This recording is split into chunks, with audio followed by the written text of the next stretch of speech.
Hello everybody, and a very, very warm welcome to the Circuit de Catalunya just outside Barcelona for the final race of the 2013 International GT Open. This, the 16th race of the season, coming up. 50 minutes of action and excitement around this fantastic facility, home to the Spanish Grand Prix and home over the past couple of seasons to the finale of the International GT Open calendar. This year we've been to Paul Ricard, the Algarve, Nürburgring, Jerez, Silverstone, Spa, Monza, and now Barcelona. So it's a very warm welcome from myself, Ben Evans, to an unseasonably mild Barcelona circuit. The forecast rain has held off all weekend. The temperature is nudging 20 degrees and the track is bathed in gorgeous autumnal sunshine. The grid is covered with absolutely immaculately prepared supercars. We have got a field of some 36 cars poised and ready for this final race of the year, and in pole position it is Nicky Pastorelli in the V8 Racing Corvette, who finished second on the road in yesterday's race, but due to contact with Nicolo Schiro that put Schiro out of the race, Pastorelli was awarded a penalty which actually dropped him some way down the order, so he will be looking to make amends. Schiro in the front row though with Pastorelli is the newcomer in the Scuderia Valour-Course Ferrari, Nicolo Schiro, the reigning European F3 Open champion. He started the season in the DriveX Porsche.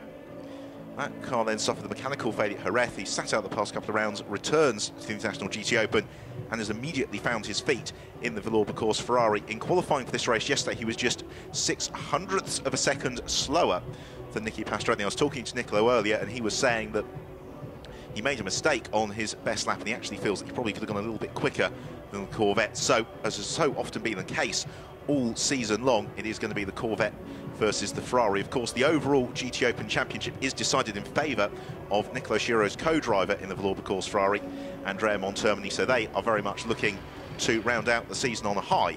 However, the class for the GTS cars, broadly speaking the GT3 cars, is still very much up for grabs. There are 3 drivers who could still claim the GTS title today, and they are Lorenzo Bontempelli, Rafael Suzuki and Giorgio Pantano. It's Morgan Traffort who qualifies in 3rd position, taking the GTS class pole in his Ferrari, and Traffort, the former French bio-racing champion, was looking very impressive both in qualifying yesterday and then actually during his stint in yesterday's race, where he was pacing eventual race winner Michael Brozneski for most of the second half of proceedings. So it'll be interesting to see how Traffort goes in the early stages. 4th on the grid, another of the GTS Ferraris, this time the first of the SMP Russian Bears Ferraris, Roman Mavlanov it is, who again suffered a penalty as a result of an altercation with another car in yesterday's race. Contact with Diederik Schittoff just as the latter was about to make his mandatory pit stop. Saw Mavlanov pitch down the classification. It's been a very impressive season for the young Russian driver, former single-seater racer, and 4th on the grid. I think very fine reward for the effort he's put in, also the way that he's developed through the course of the year. He really is going to be looking towards the 2014 campaign, a driver who will possibly be putting in the frame to claim the championship next year in the International GT Open, which is due to round off once more in Barcelona at the end of 2014. So the cars all being prepared on the grid. It's a 50-minute race that we have got to look forward to. There's the mandatory pit stop that comes between 40 and 60% race distance, so essentially from 20 minutes in the race until 30 minutes into the race, all the cars have got to come in for a mandatory minimum of 65 seconds, but then, as is the way in the International GT Open, the way the performance is equalised out is through pit stop handicap times, and we'll talk a little bit more about that shortly, because that had a very significant bearing on yesterday's race and could potentially do the same again today. Yesterday, if you didn't join us, the race was won on their seasonal debut by Michael Brozneski and Philip Petter. Brozneski we saw at Monza last time out, but for Philip Petter, his return to the International GT Open, it was a winning return, and a dramatic one as well, because the suspension failed on Brozneski's car with just a couple of corners to go, and the Polish driver did very well to get it over the line. The driver who didn't make it to checker flag yesterday is Emmanuel Collard in the AF Course Ferrari. Collard deputising for Matt Griffin this weekend. The Frenchman more familiar possibly with Porsches, which is really where he's made his name, but the former Formula 1 test driver for the Ligier and Tyrrell team and Benetton team as well. Very, very quick driver. Unfortunately, that car retired yesterday, but Duncan Cameron looking to round off the season in winning fashion, because Cameron's already taken the checker flag 3 times this year. Can he possibly make it a fourth, and all of those wins for Duncan Cameron have come in the Sunday race as well. Sixth on the grid, Maxime Soulet in the GPR Racing Aston Martin, who, following that penalty for Pastrelli yesterday, claimed second place in the race overall, alongside Alvaro Barber, his co-pilot for this weekend. They also claimed GTS class honours, so the GPR squad rounding off the season very much as they started it. Very, very successful.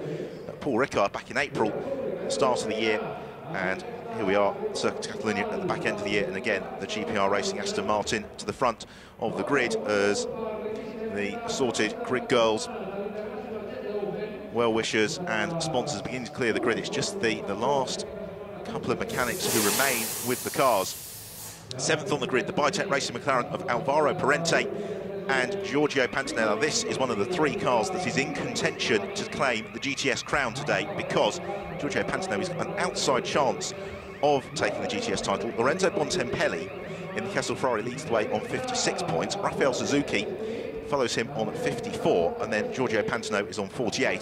The GTS class pays out 10 points for the victory, 8 for second place, 6 for third, 4 for fourth, and 3 for fifth. So Giorgio Pantano, if he can win today, and Lorenzo Bontempelli and Rafael Suzuki don't score GTS class points, then he will be champion. However, he does share the fourth row of the grid with Rafael Suzuki. Suzuki, who for most of the season has been Pantano's co-pilot in the Bitec McLaren, switching across to the Nova driver Audi for this weekend and finishing fourth in yesterday's race. He was third in the GTS class behind Soulet and Bontempelli. Well, the Bitec squad will be hoping for a slightly better day today. Yesterday was fairly wretched for both their cars. Let's not forget at Monza they absolutely dominated the first race of the weekend, scoring a 1-2. It was Chris van der Drift who, alongside Luis Razzia, finished second in that race at Monza, and van der Drift, the former international Formula Master champion, aiming to round out the season on a high note. And certainly it's also good for Giorgio Pantano to maybe have his teammate able to ride shotgun as the race progresses, because you've never seen the International GT Open before. These 50-minute races really are fast and frantic. Peter Cox, another driver who has been on the overall race rostrum this year, he finished second in the second of the races at Spa alongside Fabian Amprecht, only losing out to Andrea Montermini on the last lap of the race, the former British Touring Car Championship racer and very, very experienced GT campaigner Peter Cox. His chances yesterday were somewhat thwarted through contact with Philippe Albuquerque, but Cox, again, driver who could well challenge not just for the GTS class podium, but possibly the overall race podium as well, as the race begins to unfold. A good qualifying yesterday from Belarusian driver Alexander Taukanitsa Jr., who lines up 11th place in the AT Racing Ferrari, which he shares with his father. And Taukanitsa Jr., one of the most improved drivers in the GT Open field this year.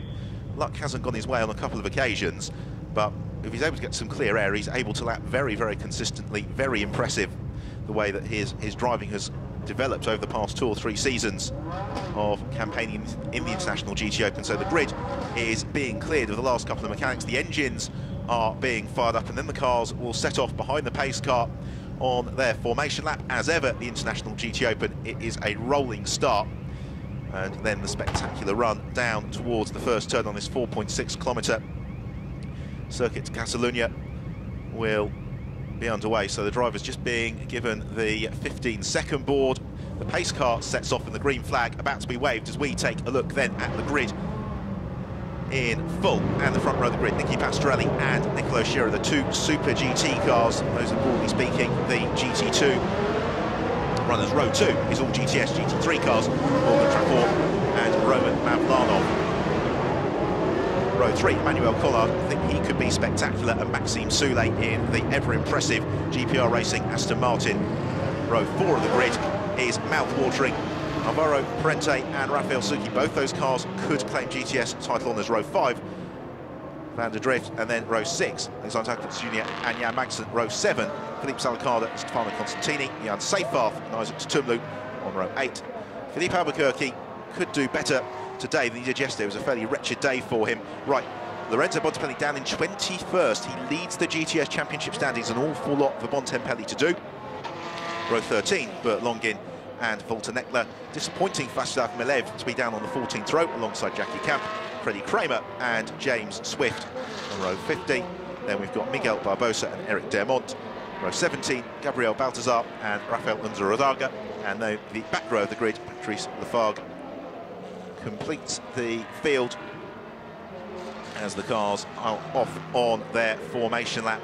The autumnal sunshine beaming down here at the Circuit Catalunya. We've also got a sizable crowd who've been steadily making their way into the circuit throughout the course of the morning, and you don't get a sense of from the television is what a fantastic venue this circuit is for actually trackside spectating, because in particular the third sector of the lap, so essentially turns 10 through to 16, all form part of a bowl with some gentle undulations, and it means that wherever you sit in the vast tribunes, you do get a good view of several corners, and that's why the large crowd who have come to be entertained by this final round of the 2013 International GT Open. It's been a fantastic season of racing. We've had races packed with drama, excitement, instant and action. I'm sure that this final race of the year will be absolutely no exception whatsoever.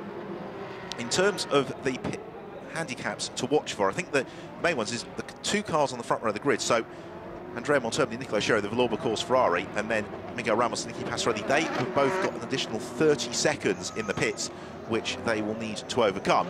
In the GTS class of the front runners to watch for, well, Rafael Suzuki has got additional 20 seconds in the pits. Lorenzo Bontempelli has got additional 15 seconds. Maxime Soule and Alvaro Barber also have got 15 seconds in the pits. And given how evenly matched these cars are, given how close and competitive the International GT Open is, that will not be the work of a moment to overcome, because in qualifying yesterday, the top 20 cars were all separated by under 2 seconds. So this final race of the season promises to be an absolute thrill of the cars jinking through the turns 14 and 15 chicane now as the pace car about to peel in. It's the responsibility of the black Corvette of Nicky Pastorelli to pace the pack out of turn 16. The Rolling Thunder getting ready to get underway for the final time in 2013. But the lights go green and away we go. And it's a frenetic start as they sprint down the start and finish straight on towards turn 1. And contact behind is Peter Cox, who goes off. Who's involved? Also Jan Magnussen. We've got Miguel Angel de Castro involved too. Vladislav Milev as well. And we've got cars spinning off in all directions. And it was contact in the midfield, as at the front of the pack, though, it is Pastorelli who leads the way from Roman Mavlanov, then Nicolo Sciarro and Maxime Soule. I suspect, though, that we're going to have the safety car coming out in no time at all, if not a red flag, because we've got cars scattered all over the road as the remainder of the pack all arrive into turn 4. It was very, very crowded in the midfield as they got underway.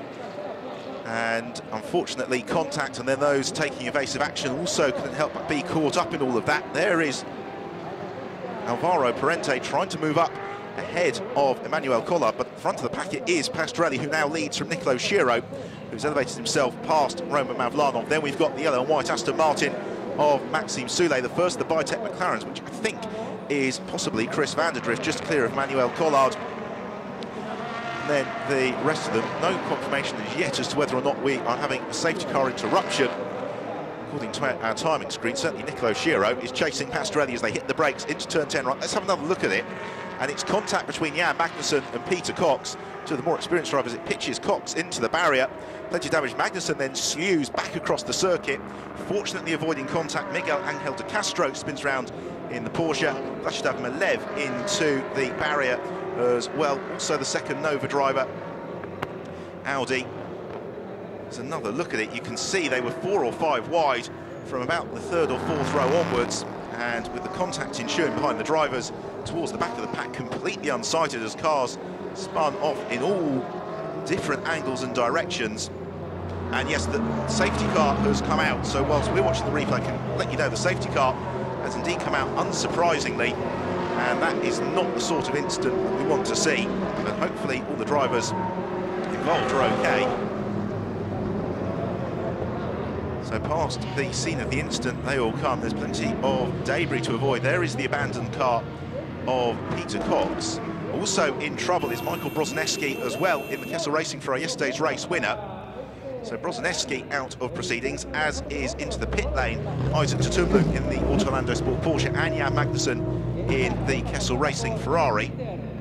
That is Miguel Angel de Castro in the Drivex Porsche, who is looking to limp back. So Magnussen into the pits, fortunately, the damage to that Kessel Ferrari is not quite significant as maybe we would have at first feared, because the way that he and Peter Cox went darting off towards the retaining wall, it was the Lamborghini possibly of Cox that took the worst of the damage.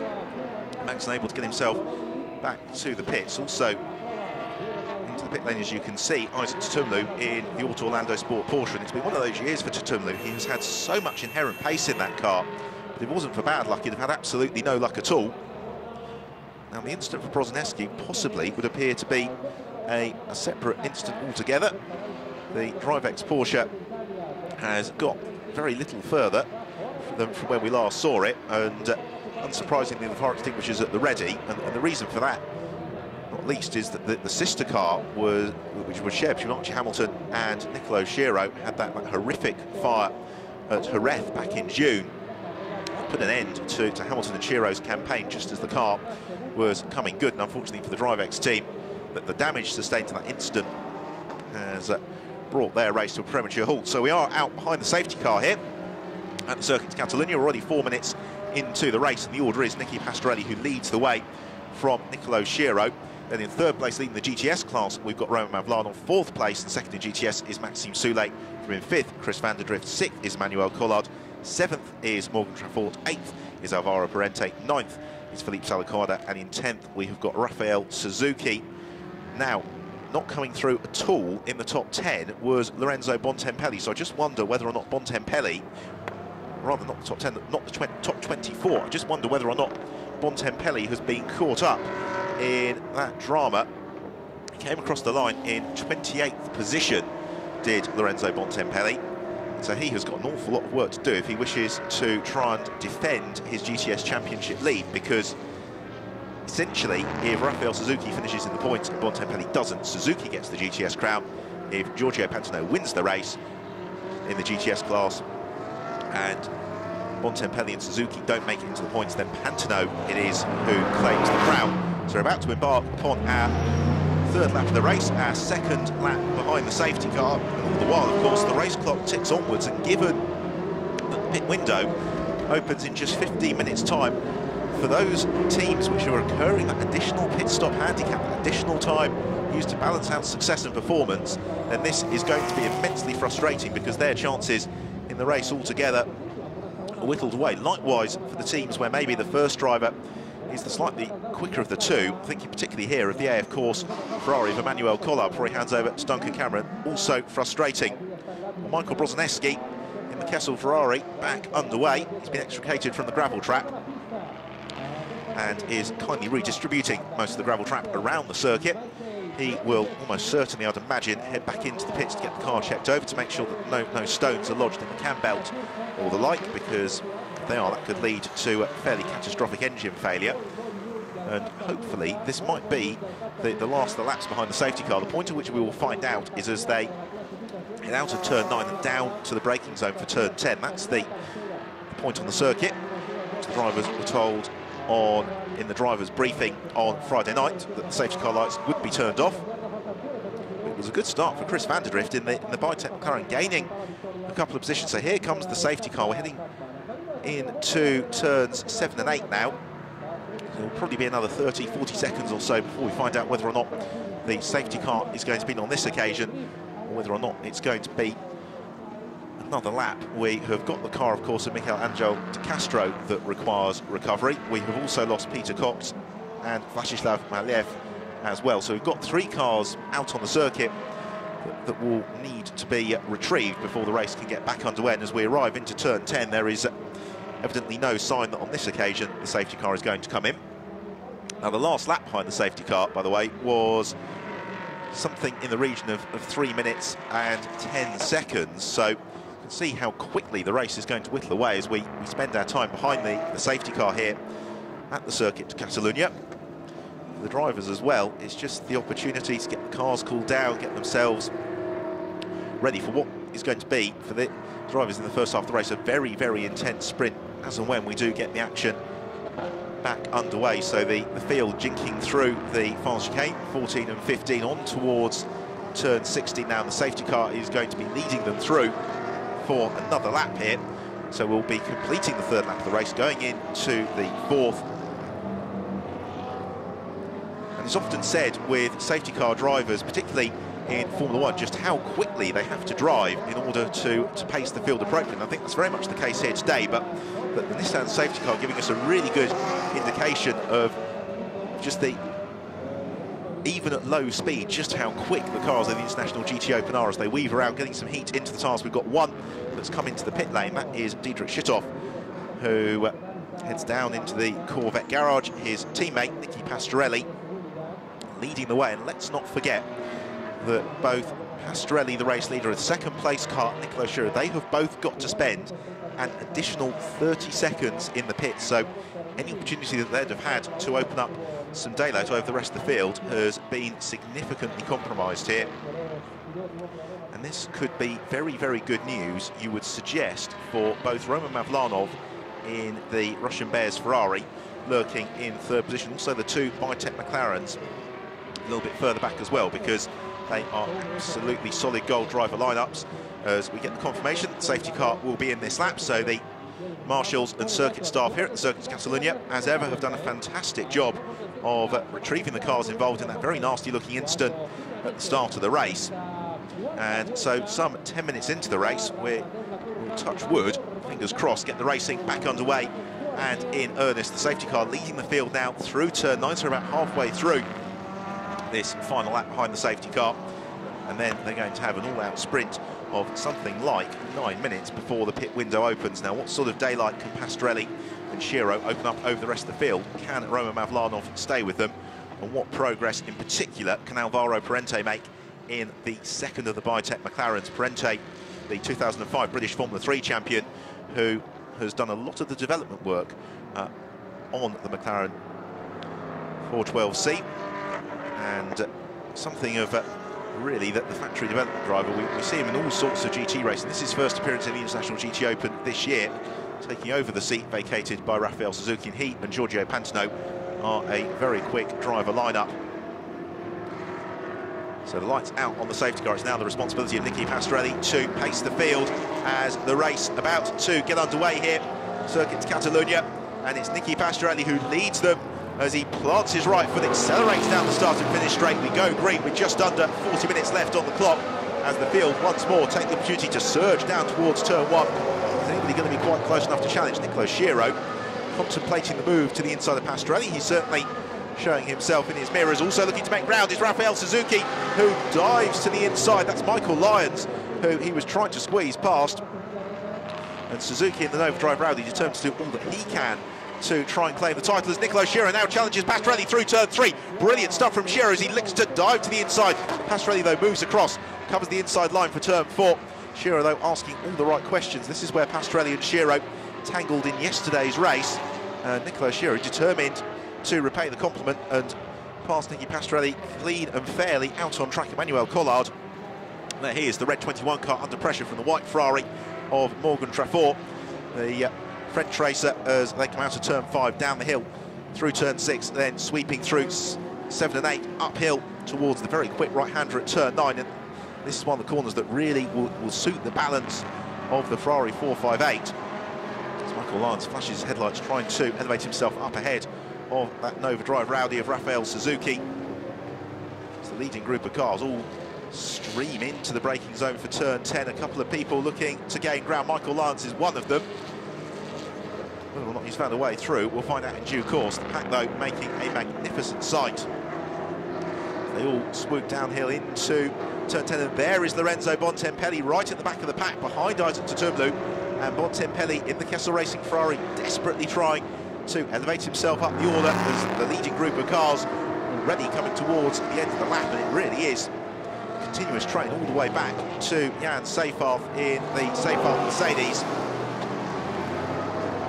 Salaquada in the of course Ferrari, just settling into the slipstream behind Alvaro Parente as Roman Mavlanov moves to the inside line, just to disabuse Maxime Soulet of any notions he'd have had about squeezing past. Alvaro Parente still pulled up behind Morgan Trafort. We've got the top 9 cars almost running as one. Part of the reason for that is all these cars run on control compound and Dunlop tyre. The Super GT cars don't have the benefit of ABS braking. That's why you can really see the Corvette of Nicky Pastorelli dancing on the limit of adhesion as he comes in some of these heavier braking zones. And then the mid-speed corners, they really favour the traction of the Ferrari 458. Nicolo Schiro was saying earlier that the DriveX Porsche race at the start of the season, you could really fling into the corners, carry a lot of entry speed, but the Ferrari 458, you slow the car down for the entry, and then it just gets faster and faster as the corner goes on. And that's why we're seeing it's really able to pressurise Nicky Pastorelli as Roman Mavlanov makes an error, and that could give Maxime Soulé the opportunity to challenge for third through turn 9. They go absolutely nose to tail. This also the battle for GTS class lead as they come out of turn 9 and downhill towards turn 10. It's the Aston Martin elbow to elbow with the SMP Ferrari.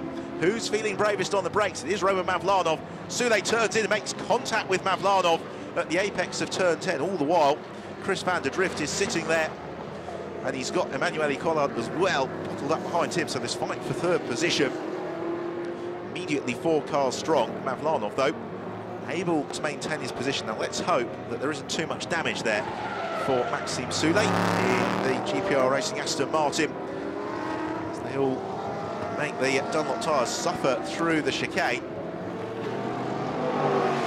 Philippe Albuquerque has already over the line, goes the race leader Pastorelli from Nicolo Schiro. Then we've got this group some 2.5 seconds back, which is headed up by Roman Mavlanov. We have all then fanning out for position into the braking zone for turn 1. Nobody able to quite gain the ground on that occasion. And Mavlanov, for the time being, seemingly able to withstand the pressure from Maxime Soulé as we've got more trouble, and it is into the... It's a spin for the number 8 car of Wolf Nathan, and contact from the number 70 car. Possibly that was James Swift who was caught up in that, but that may, and indeed does, bring out the safety car once more. Also into the pits, problems for Federico Leo. Scene of his triumph in last year's International GT Open. Leo, who haven't seen much of in the GT Open this year, unfortunately, into the pits in the AF Course Ferrari. So this final race of the season being pervaded a little bit by an end-of-term atmosphere, because we have got the instant, which has brought out the safety car, by the way, is up at turn 12. It's Wolf Nathan, certainly, who was caught in that. The Ferrari we will identify momentarily as to who's not come through. It was the Balfe Racing Ferrari, indeed, of James Swift, as we surmised it might be. So frustrating second outing of the year for the Balfe Motorsport squad in the International GT Open. Hopefully the damage to both cars isn't too severe. So Nicky Pastorelli, having had a couple of frantic laps of racing, and has to slow the pace right down. He's going to be caught once more by Nicolo Schiro, and in all likelihood this safety car period is probably going to take us through the opening of the pit window and driver interchange as well, because we have got 33 minutes and 45 seconds or thereabouts left on the clock here at the Circuit Catalunya in Barcelona. And it is Nicky Pastorelli who leads the way. Second place, the Valour Course Ferrari of Nicolo Schiro. Third place is Roman Mavlanov. Fourth place, Maxime Soulé. Fifth place, Chris van der Drift. And sixth, we've got Emanuele Collard. Seventh place, Morgan Treffort. Eighth place, Alvaro Parente. Ninth is Philippe Salaquada. And completing the top 10 is Michael Lyons. Wolf Nathan's Corvette dragged somewhat unceremoniously through the gravel trap, and unfortunately you can see quite a lot of damage to the rear right corner of the car, and that is not going to be the work of a moment for the V8 Racing Corvette squad to repair. It would also, judging by the extent of the damage, suggest that James Swift took a fairly hefty hit as well in his Ferrari, and that's possibly also going to require a little bit of a retrieval effort to get it out of the gravel trap. Well, Maxime Soulé could possibly count himself lucky not to have damaged the radiator on the Aston Martin, because you can see the bonnet all crumpled through that contact with Roman Mavlanov. The strength of the rear of the Ferrari was evident. All the crumpling was done by the Aston Martin. So the bonnet slightly reprofiled. It would appear thus far as if the radiator didn't get holed or dented or damaged, and therefore the car not under too much risk of overheating. So what does all of this do for the GTS Championship? Well, really, it leaves things perfectly poised except to say, very, very frustratingly for Lorenzo Bontempelli and Raphael Suzuki. Bontempelli, of course, was caught up in that first lap incident and has the additional 15 seconds in the pits. Raphael Suzuki has got an additional 20 seconds in the pits, but because they've all been bunched together, it means that that pit stop handicap is going to feel more pointed than ever for the 65 car we watch now. Alvaro Parente, when he hands over to Giorgio Pantano, Pantano is going to have to drive the wheels off that Biotech McLaren, because there's a number of cars that he's going to have to pass out on the circuit. Though that Biotech McLaren can win the race today, and talking to Giorgio last night, he's very confident that it can indeed do that. And Raphael Suzuki and Lorenzo Bontempelli do not get in a points-paying position in the GTS class, then Pantano will be champion, but there is much for Pantano to do as the safety car continues on its way. It's going to stay out for at least another lap here, because our commentary box, which is just positioned directly opposite the podium in the main grandstand, gives us a wonderful elevated view of much of the circuit, and there are still some JCBs out on the exit of turn 12, recovering James Swift's car. So we are into the 9th lap of the race here in Barcelona, and unfortunately it's another lap that we're going to be reeling off behind the safety car. For the drivers, this is the point at which keeping the concentration is going to be a little bit tricky for them, because when we got the race underway, they had something like 3/4 of a lap at racing speed. Then the safety car came out, and then they've had a couple of racing laps, and now they've got to slow it all down again, and then potentially when we do go green, again have a pretty frenetic restart to the race. Over the course of this weekend, we've had the calendar for next year's International GT Open announced, and barring any chopping and changing, we'll be starting at the Nürburgring on the 3rd and 4th of May before going to Jerez on the 7th and 8th of June, and on to Portimao the 21st and 22nd of June. Back to the Hungaroring for the first time since 2012 on the 5th and 6th of July, then returning once more to the Silverstone Grand Prix circuit on July 19th and 20th, and have a nice long 6-week summer break before the classic circuits bring us towards the end of the season. So that will be Spa on the 6th and 7th of September, on to Monza on the 27th and 28th of September, and then rounding out the season here at the circuit to Barcelona, Catalunya on the 18th and 19th of October. And if you've never been to watch an International GT Open race before, I strongly recommend that you make the effort, because it's a very friendly, open paddock. You're able to wander around, talk to the drivers, meet the teams, and the races themselves are utterly spectacular to witness firsthand. So we're going to have the safety car coming in at the end of this lap. The racing will get back underway for just under 30 minutes or thereabouts, and once more Nicky Pastorelli takes the responsibility for the 3rd time today of pacing the field up to the restart. Nicola Schiro, the Valor, of course, Ferrari bottled in behind him. Then we've got Roman Mavlanov in the SMP Russian Bears Ferrari running in 3rd position, and Mavlanov will be looking to try and capitalise possibly on this restart as Pastorelli slows the pack down through the chicane at 14 and 15 before planting his right foot, and at what point will he press the pin and accelerate away out to turn 16. Very, very smart driving that from Nicky Pastorelli. He knows the Corvette's got the acceleration, he knows the Ferrari 458 has got the corner exit speed, and therefore Pastorelli waited until Schiro couldn't take advantage of the corner speed before getting underway. So the pack surges down towards turn 1. Most of the second half of the field out of sight of the cameras, by the way, have all ducked into the pit lane to make their mandatory driver change, but the race is on between Nicky Pastorelli and Nicolo Schiro. They've got Roman Mavlanov with them for company, then Maxime Soulé and the rest. So Raphael Suzuki hops out of the Nova driver Audi. That is to hand over to Cesar Capenico. Will take over, of course. They have that additional pit stop penalty time pit stop handicap time to serve in the pits.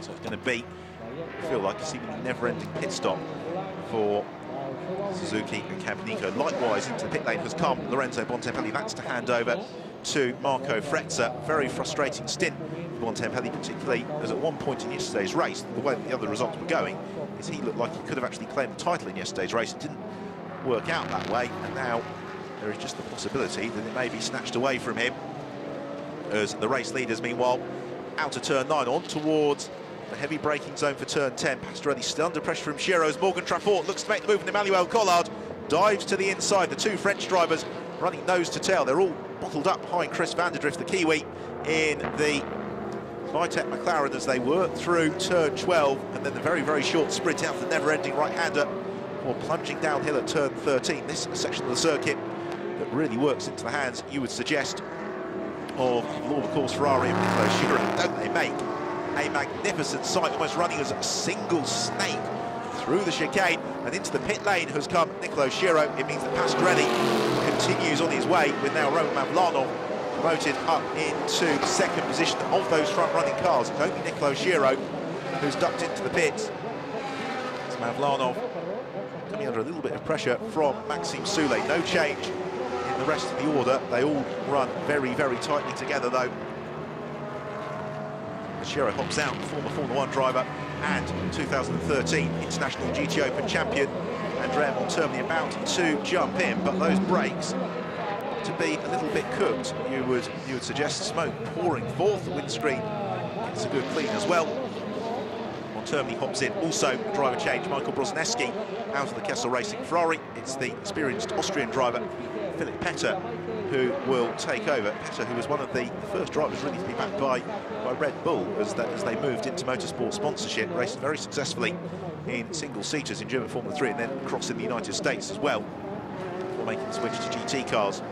Pastorelli, another driver who raced successfully in single-seaters in the United States in the Champ Car Series, still leads the way. Then we've got this titanic scrap amongst the GTS cars for second position, and we've got a little bit of smoke coming from somebody as they arrive into the heavy braking zone for turn 10. Pastorelli to pull clear as the pit lane begins to empty itself for sorted runners. There is Andrea Montermini. The smoke still coming out from under the cover of the Ferrari 458. Hopefully that's just a result of the heat in the car rather than anything's going to prevent Montermini's further participation. So about to reel off another lap, and Pastorelli elects to stay out there, and with good reason, because of the contracted safety cars. The word has just come through from race control. The driver change period actually is going to be extended for another 5 minutes, so it's going to go all the way through until 15 minutes left in the race. Frustration from Pastorelli. He's coming off the tail of Lorenzo de Vega in the other of the Nova driver Audis, who, as you can see, has picked up a little bit of damage, and Pastorelli flashing his headlights, trying to place himself past de Vega, who's got that bodywork rubbing against the tyre. It's not a mechanical issue as such. Also, into the pit lane to make the driver change, it's Freddie Kramer and Stephen Earle switching over. So about to jump in the multiple US Ferrari champion Stephen Earle. Michael Lance and Matteo Beretta also taking the opportunity to switch as well. Stephen Earle taking over from Freddie Kramer. Kramer, a former podium finisher in the GTS class at Monza a few years ago, alongside Brian Lavio, as now Pastorelli finally is able to make the Lapri on Lorenzo de Vega through turn 9, and that really wasn't how Pastorelli wanted to do it. It's now the turn of Roman Mavlanov to try and pick his way past Lorenzo de Vega.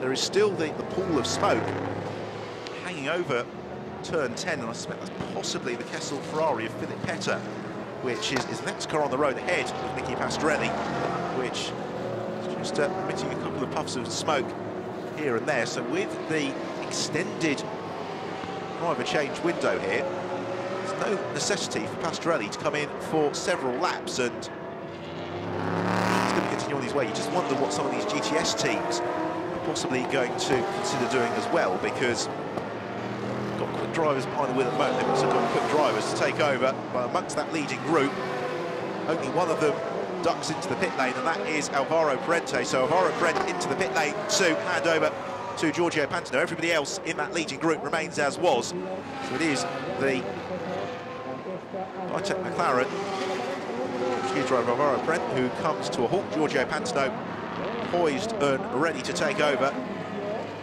Pantano leaps in, and this could be a really inspired call from the Bitech team, because that GTS battle was running at a pace. You just wonder the extent to which they were possibly slowing each other down. For Giorgio Pantano, the opportunity to maybe be fed out into a little bit of clear air is a very enticing one indeed. So that is the call that the Bitech McLaren team have made. Already an outright race winner this year, Giorgio Pantano. That happened at Monza in October. The team say fire up the engine, Giorgio. Short and sweet pit stop. He is about to be released then into the fray. Just 22 minutes left on the clock, and still this leading group of cars all yet to make their pit stop. Maxime Soulé there in third position. He has got the very quick Alvaro Barber to take over from him. Roman Mavlanov will pass over to the Spanish driver Paul Rosell, who knows this place very well.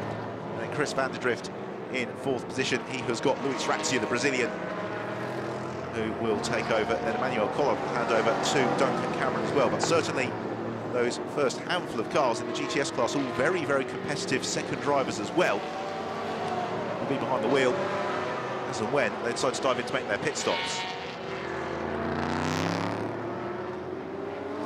So through the final chicane and on toward completion of the 13th lap of the race, we have got the team manager as well for Lorenzo Bontempelli summoned to race controls. Into the pits comes the race leader, Nicky Pastorelli.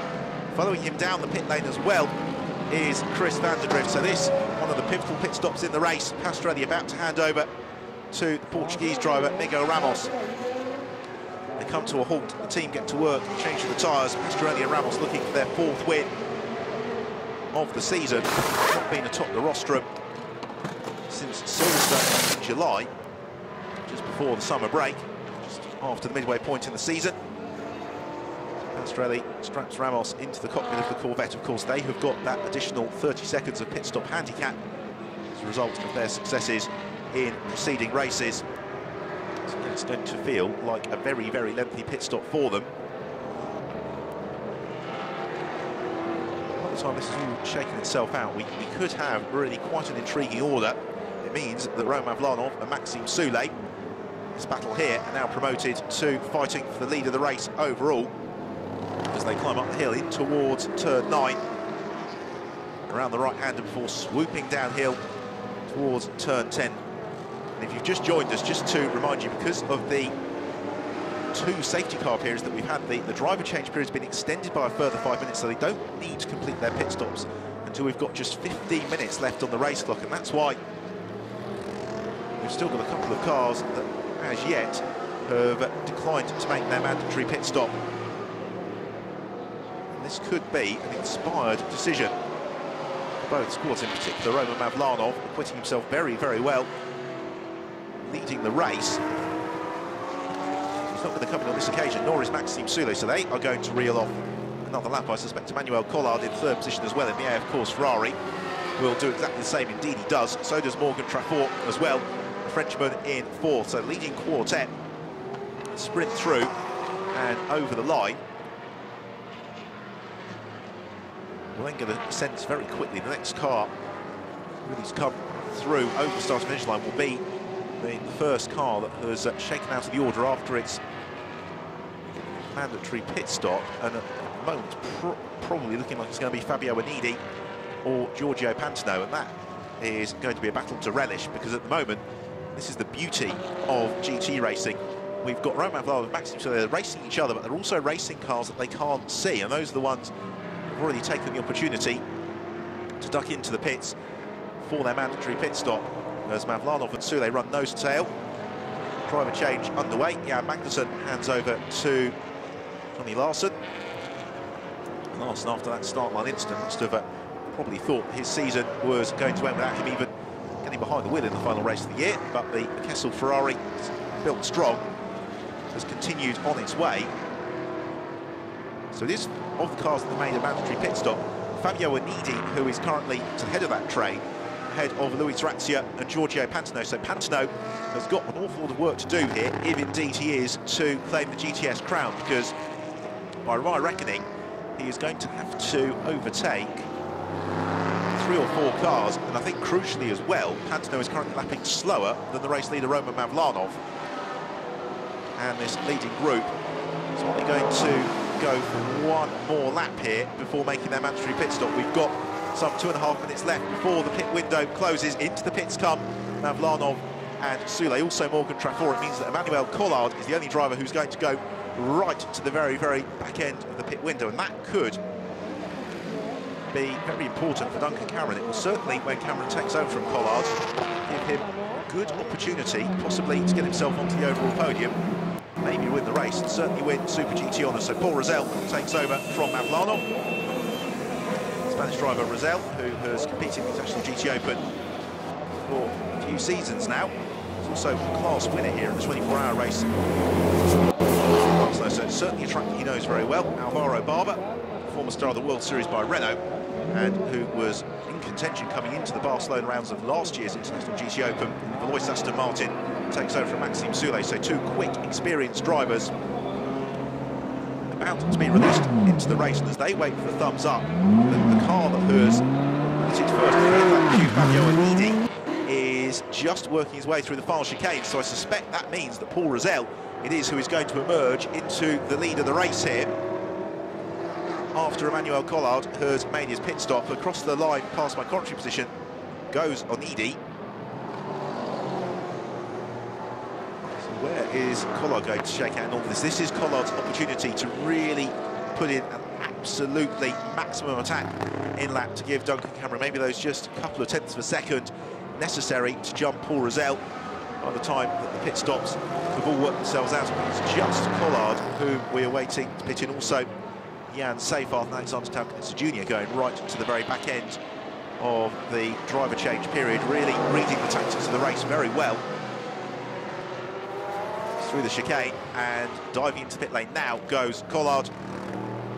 He's recently judged by Autosport magazine in the UK to be one of the finest ever drivers of a Porsche GT car. He has, though, through the years made the odd appearance in the Ferrari 448, Ferrari 430 as well, in the GT Open, and going back a couple of years ago. Very versatile and experienced driver Emmanuel Collard.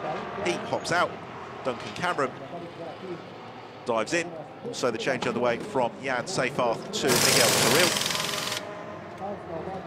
The Seyfarth Mercedes team so disappointed after the mechanical failure yesterday took them out of the running, when they were certainly poised to at least stay in this GTS title fight through until today's race. So it's now kind of a virtual race that we have got ongoing, because in the pits we've got Duncan Cameron. The battle, though, for the lead of the race is very, very tight, as Cesar Campanico is looking to elevate himself up through the order, but Paul Rosell has got Fabio Anidi right on his tail, and they are going to not be able to overhaul Duncan Cameron. So it's Duncan Cameron who I think is going to be leading the way when he emerges from his pit stop. There is Marco Fretzer, desperately trying to pick himself up through the traffic. Passes his Kessel teammate, Stephen Earle. Earle doesn't make that too painful for him. Fretzer, though, looking very unlikely to finish in the GTS class points-paying position. So the driver change is now finished. We're watching the midfield battles. It's going to be at the end of this next lap when we get a true sense as to what the overall race order is. Miguel Ramos, with an additional 30 seconds, finds himself some way down the order, unfortunately, and he's got a lot of traffic to try and clear. Stephen Earle, who is immediately to the head of that queue. He's got Gregory Givert just up behind him in the Porsche. Also Mario Prosciutta as well, part of that group of cars. So there is Ramos behind Cesar Campanico, and they are currently battling over something like 20th position. Now, what that means for the GTS championship fight here is that Giorgio Pantano has to overtake 3 or 4 cars. I think he's got to overtake 4 cars in the next 13 minutes if he really stands a chance of claiming the crown. He's the only of the GTS title contenders who is actually in with a chance of claiming the GTS title, as Philip Petter's Kessel Ferrari gets wheeled into the garage. Johnny Larson living dangerously out over the curbs into turn 7. Does very well to get that gathered up and kept on the island. And we're about to find out who's leading the race overall, because the Mavlanov train is just turning through turn 13 now. We're currently watching Yves Wiets, who has got Andrea Montermini just up behind him. Montermini making that pass for 18th. Right, here we go. This is the, I believe, race leader, not Roman Mavlanov, rather Paul Rosell, who took over from Mavlanov. So it's Paul Rosell who leads across the line and takes lead of the race. He has got Fabio Anidi just 7/10 of a second behind him. In 3rd place is Francesco Pastorelli. 4th place, Luis Razia. In 5th is Giorgio Pantano. In 6th place then after his pit stop is Duncan Cameron. 7th is Frank Pereira. 8th place Matteo Beretta. 9th is Miguel Toril, and then completing the top 10 is Alvaro Barber. This is the fight to lead the race. Paul Rosell, Spanish driver, leading the way from the former Formula Renault racer Fabio Onidi in the F Course Ferrari, and they have got Francesco Pastorelli looming large on their tail. Pastorelli making his debut in the International GT Open this weekend. Former Formula Ford racer in the Duratec class in Benelux and also in the UK. Francesco Pastorelli adapting immediately to the Corvette, and you just wonder whether or not the Super GT Corvette will be able to overhaul the 2 GTS Ferraris in front of him. Now, if you're a BARCELONA McLaren fan, then what you want to see is this leading trio getting themselves involved in a fairly tight and tense battle, because that will enable the BARCELONA McLarens to close in behind them. For Miguel Ramos, we see now the exam question is probably a little bit too much. He's currently in 20th position, and there's got an awful lot of ground to make up, just ahead of Cesar Campanico and Marco Frezza. So the Nova Drive Audi and the Kessel Ferrari that you see, they are currently 2nd and 1st respectively in the GTS Championship standings, and what it all comes down to is whether or not Giorgio Pantano can win the race. And the answer is that Pantano, at the end of the last lap, was just 4 seconds off the lead, and I think it's going to be a little bit less than that on this occasion. So Marco Frezza, he is essentially, on behalf of Lorenzo Montepelli, racing cars he can't see, just trying to stay out of trouble. As Yves Wiets in the Audi gets passed by the similar machine of Cesar Campanico. They jink and jostle through turn 10. Meanwhile, head of the field, it is all closing up delightfully, because from 1st to 5th, it is separated by just 4.4 seconds. Paul Rosell, it is who leads the way. Fabio Onidi is in 2nd position. Francesco Pastorelli is in 3rd. 4th place is Luis Razzi, and 5th is Giorgio Pantano. Marco Frezza, while looking to move himself into the top 20, he's able to successfully negotiate the Audi, which he will look to try and do on the long run down the start and finish straight. Frezza using the slipstream, he should be able to jink out and dart to the inside here. He does just that. So Marco Frezza moves up into, in the event, 21st position as he hits the brakes into turn 1. What about the battle for the lead of the race, which Marco Frezza will vicariously be keeping an eye on here, because, of course, of the GTS Championship positions. All the while, of course, whilst Frezza can keep Cesar Campanico in sight and that they're not in point-playing places, then at least that's one less car to worry about, because that's Rafael Suzuki, who has been dispensed with. Their way through a little bit of smoke. Marco Frezza heading on towards turn 7 and 8, and Frezza in the Kessel Racing Ferrari, for the time being, just needs to hold station. The reason he needs to hold station is that leading 6 cars are about to complete the lap.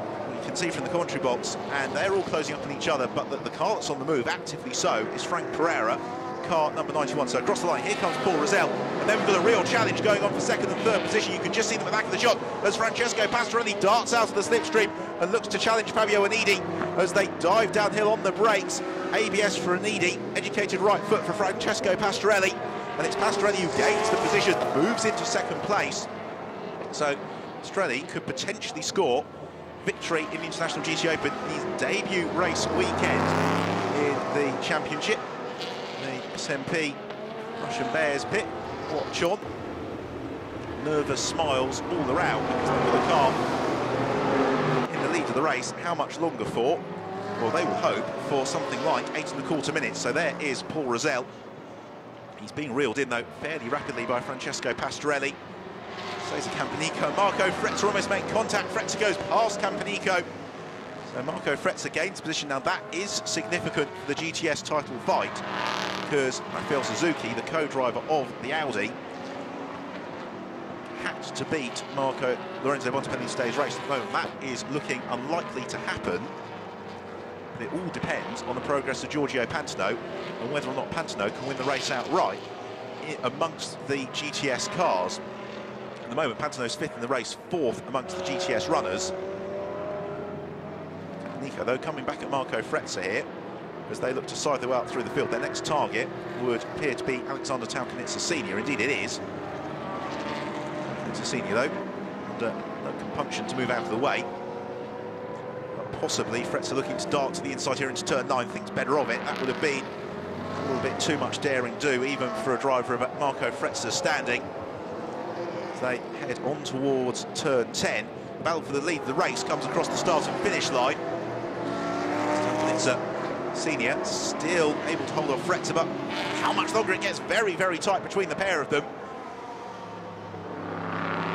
As they circulate through turn 12, fantastic fighting going on throughout the field here at the Circuit de Catalunya, but this is the battle that we want to see, the battle for the lead of the race between Paul Rosell, who's got Francesco Pastorelli right at his tail and looking to challenge as Rosell slides wide through turn 3.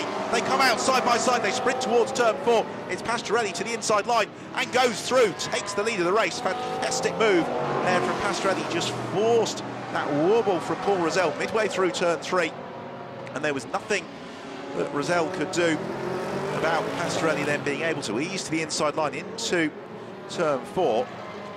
And all the while, though, as Rosell is able to stay with Pastorelli, that makes life increasingly difficult for Giorgio Pantano, and that means, with 6 minutes to go, Pantano still needs to pass 4 cars to wrestle the GTS title away from Lorenzo Bontempelli. Francesco Pastorelli, of course, running in the Super GT class, so for the GTS cars, it's no particular concern for their points battle.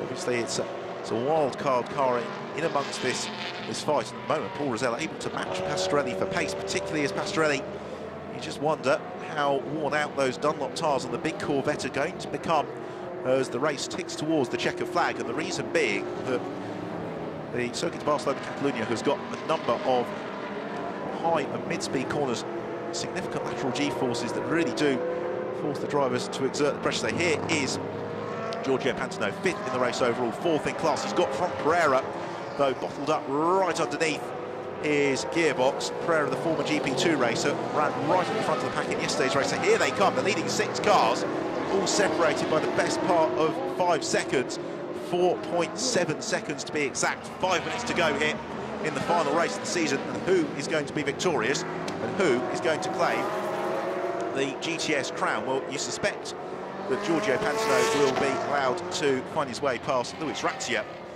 without too much difficulty. Then whether or not he can get onto terms with Fabio Anidi. Also, Paul Rosell, so Francesco Pastorelli pulling clear of Rosell. Here is Rosell in 2nd in the race overall, leading the GTS class. There is Fabio Anidi, the air, of course, Ferrari just behind him, and then the 2 Biotech McLarens flying in formation, working together, trying to reel in the 2 Ferrari 458s just in front of them. We've got 4.25 minutes remaining on the race clock, which means that it is probably going to be penultimate lap time at the end of this lap. So time really running out here for Giorgio Pantano if he is going to claim the GTS crown. His immediate target is Brazilian teammate Luis Razzia. Razzia at the moment not really showing any inclination possibly to drop back and allow Pantano through. Likewise, it could be that the Razzia has been sent out as the hare to try and chase down the 2 Ferraris in front of him as the race leader Pastorelli comes into turn 12. Just 2 laps to go at the end of this one. It's been a dramatic race. The early safety cars really turned the race on its head. In particular then, it was a case of at what point did the teams elect to pit in with that extended pit window. But you could see the lick of flame coming out from underneath the wheel of Pastorelli. Now, has his brakes caught fire, I wonder? Because it's not unusual to see the brake pads running hot, but it is unusual to see what would have appeared to have been a lick of flame, possibly from the brake disc. We'll see into turn 1 if we get the side on view again whether or not Pastorelli is in some sort of trouble. So into the penultimate lap we go. Giorgio Pantano still trying to close in onto Luis Razzia. Just wonder whether or not the switch, if indeed it does happen, will happen on this occasion.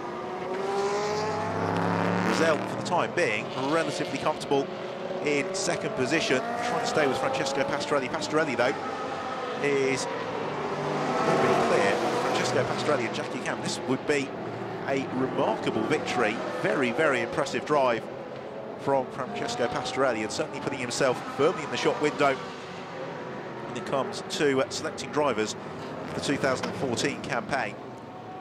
Here is the 51 car. It's Marco Frezza behind the wheel, but as things stand, it is going to be his co-driver, Lorenzo Bontempelli, who, for the second time in 3 years, will be the GTS champion, the very popular Swiss-Italian driver, the Kessel Racing team. And after the disasters early in the race, the cars really have fallen in their favour. Miguel Ramos doing what he can to elevate himself up the order. He's currently in 16th position, but it's the sister Corvette of Francesco Pastorelli which leads the way with just about 6 kilometres to go here in the final race of the 2013 International GT Open. The circuit of Barcelona, Catalunya. It's been a fantastically dramatic and energising race in the November sunshine.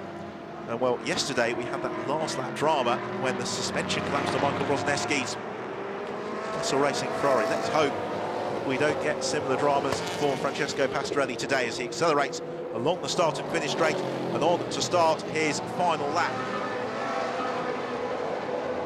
Now we have seen the change for third position in the GTS class. Giorgio Pantano has been released now up to 4th in race overall, 3rd in class, to try and chase his way past the 2 Ferraris on this final lap. It would be an absolutely phenomenal final lap if indeed Pantano could do it. So he's got Paul Rosell and Fabio Anidi right in front of him. We are looking at Francesco Pastorelli sliding through turn 3. Comes up to turn 3. Let's just have a look towards the back of the shot. Are they closing up on each other? A little bit difficult to say from there. Pastorelli, he's just doing exactly what he needs to do. Maintaining his pace towards turn 5. There is Anidi, and they are all being caught here, so we could yet see Pantano taking the title, because we've got the top 3 cars in the GTS battle with half a lap remaining, covered by 3 car lengths. Incredibly dramatic stuff this, as the former Formula 1 racer Giorgio Pantano closes up on to Fabio Anidi. Anidi in turn chasing down Paul Rosell. It's going to be, you would suspect, a fairly desperate dive on the brakes from Pantano into turn 10. He's got the 2 Ferraris to pass. He's really going to have to do this in one bite, but he carries the speed out of turn 9. Francesco Pastorelli will get a fine view of this through his rear view mirror, if indeed he so chooses to do so, but he successfully negotiates turn 10. Have we seen any change in the order behind? We have. Giorgio Pantano goes up into 2nd place in the GTS class, but it's going to be a case possibly of just a little bit too little, too late. Or is it for Giorgio Pantano? Because he will get 8 points for this 2nd position, and well, that on countback with victories might just be enough to give Giorgio Pantano the title. So across the line to win the race is Francesco Pastorelli and Jackie Camp. In 2nd place we have got Paul Rosell, 3rd place is Giorgio Pantano, and Pantano may just have snatched the title here on countback victories. Delight for the V8 Racing Corvette team. Now, have we got delight and celebration as well for Vitek McLaren, because the 8 points for Giorgio Pantano put him level on points with Lorenzo Bontempelli on 56, but Pantano has had 3 class victories this year in GTS. Bontempelli has had just the 1, and that may be enough, may just be enough to have given Pantano the title. I think we will find out very shortly with celebrations, indeed, if any, in Parc Ferme. So across the line goes Marco Frezza, who raced himself up to 18th position nonetheless, but I'm not sure that's quite enough with that last lap manoeuvre from Giorgio Pantano, which by my maths brings Pantano level on points with Lorenzo Bontempelli. Watching down into the pit lane to see indeed the celebrations are occurring for Jackie Camp. Absolutely fantastic day for him. Francesco Pastorelli drove superbly. Really mature performance there from Francesco Pastorelli, because he managed the pace absolutely perfectly. Made 2 very, very neatly judged manoeuvres after his pit stop. And so in a race that was somewhat marred by safety car interruptions in the early stages of the race, it has really turned around, turned the race on its head. We saw a comprehensive shuffling of the order after the pit stops had worked themselves through. So Marco Frezza circulating back to the to the pits. The teams all walking down pit lane, ready to celebrate for the final podium of the season for the V8 Racing Corvette team. Well, they've had 3 victories already this year, but certainly would not have expected victory for the Francesco Pastorelli and Jackie Camp combination. So into Parc Ferme comes Francesco Pastorelli as we look at the finishing positions, with the victory for Pastorelli and Camp. Second place, Paul Rosell and Roman Mavlanov. Third place, Alvaro Parente and Giorgio Pantano. Fourth place, Fabio Manini and Philippe Salacada. From then Chris Vanderdrift and Luis Razia. In sixth position, it was Demont and Franck Pereira. Seventh place, Duncan Cameron and Emmanuel Collard from Teo Bretta and Michael Lyons. Andrea Montermini setting the fastest lap of the race and eventually coming up to 11th position. Also a super recovery drive from Isaac Tumlu and Dimitris Deverikos to claim 15th, despite the 2 pit stops that they had to serve. But unfortunately, the incident early on off the line did account for 1 or 2 of them, and then we had that second safety car as well for the Wolf Nathan and James Swift collision. So these are the final championship positions. Andrea Montermini emphatically the champion from Nicky Pastorelli and Miguel Ramos. What about the GTS standings? Well, Lorenzo Bontempelli and Giorgio Pantano tied on points, 56 points apiece.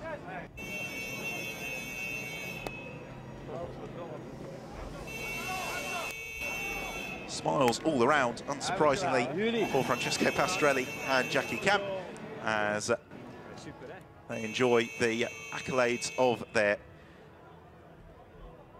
team. And the only Super GT car as well to get onto the rostrum today. So Nicky Pastorelli been to congratulate younger brother Francesco. Giorgio Pantano and Alvaro Parente celebrating 3rd place in the race overall. Pantano removes his helmet, heads towards the podium. He and Parente judged the race absolutely perfectly. Brave stuff as well from Pantano on the final lap, and yes, confirmation that he is indeed the GTS champion. It is on victory countback that Pantano has taken the honours, and he was very, very confident last night. As we take a look at the highlights of a dramatic race with the cars poised and ready on the grid.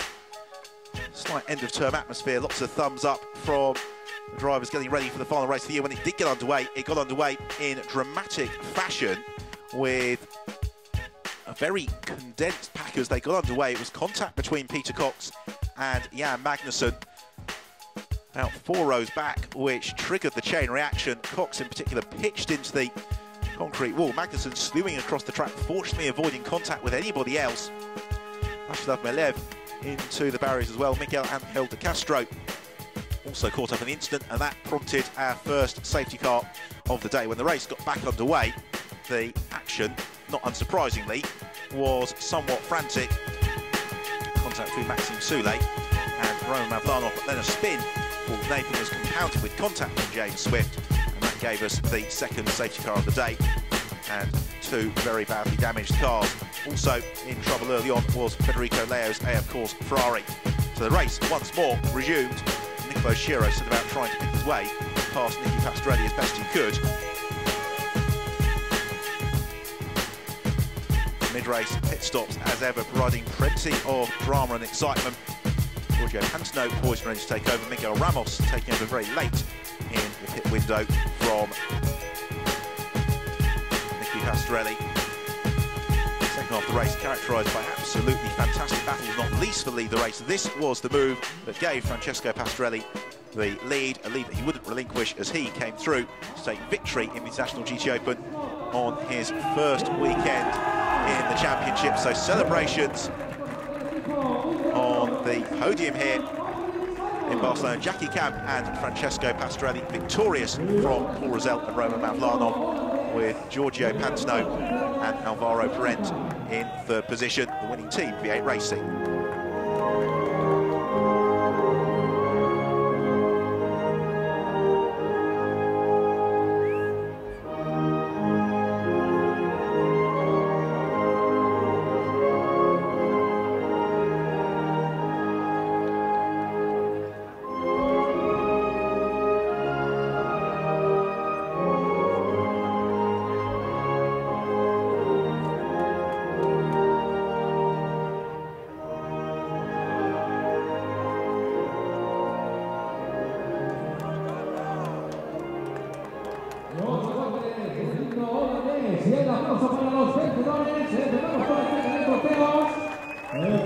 National anthems complete on the podium. Time for the presentation of the trophies. So first of all, for third place in the Biotech McLaren, Alvaro Perent and Giorgio Pantano.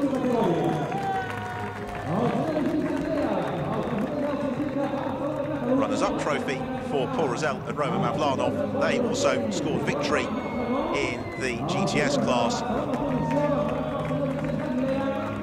Their trophies aloft. Also the preparation to let rip with the champagne getting underway, and then our race winners, dramatically so, entertainingly so as well. Francesco Pastorelli and Jackie Camp, and the team, the V8 Racing Corvette squad, the bulk of the GT Open teams and mechanics all congregating beneath the podium. Final podium ceremony of the season as the celebrations begin on the rostrum. The end of what's been a fantastic season of racing, a totally dramatic race as well to bring us to the end of the year. A race which has seen Giorgio Pantano claim the GTS crown with that last lap move on Fabio Anidi. We will be moving on to the GTS podium in a couple of moments' time. Perent and Pantano, though, busy celebrating on the rostrum. The Biotech McLaren squad, their first year in the International GT Open, had a difficult start to the year at Paul Ricard. The McLaren, they never really got to grips with it, with the wet setup all the way through the course of the season, but very, very high quality driver lineup, lots of development work has really paid off with a fantastic run of results in the second half of the year, and it's been enough to propel Giorgio Pantano to the championship crown on class victories scored in the event, tied on points with Lorenzo Bontempelli in the GTS class. So on to the GTS podium then. First of all, in third place, Fabio Anidi and Philippe Salaquada for the AF Course Ferrari squad. Second place in the GTS class, Giorgio Pantano and Alvaro Perent. So Pantano and Perent second in class, and that enough to give them victory. And then the winners in the GTS class for SMP Russian Bears Racing, Paul Rosell and Roman Mavlanov. SMP Russian Bears, again, a team new to the GT Open this year, who've had a fantastic year. They have really been the pace-leading Ferrari squad in the second half of the campaign.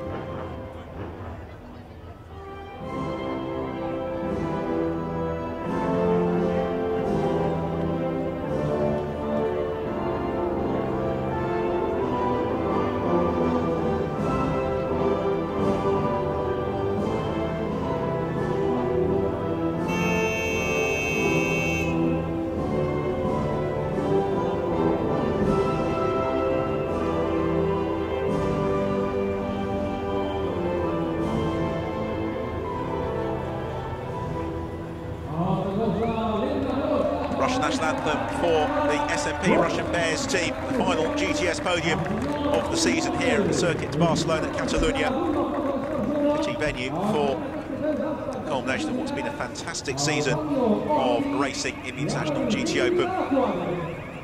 So for Anidi and Salaquada, super performance from the pair of them today to stay in contention throughout the course of the race, eventually losing out to Pantano on the final lap, but the championship's at stake.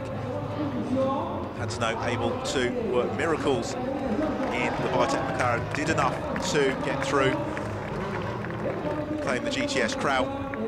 Well, it was almost an outright race victory for Mavlanov and Paul Rosell. They were leading after the pit stops, eventually overhauled by Francesco Pastorelli, but even so, very, very impressive class win.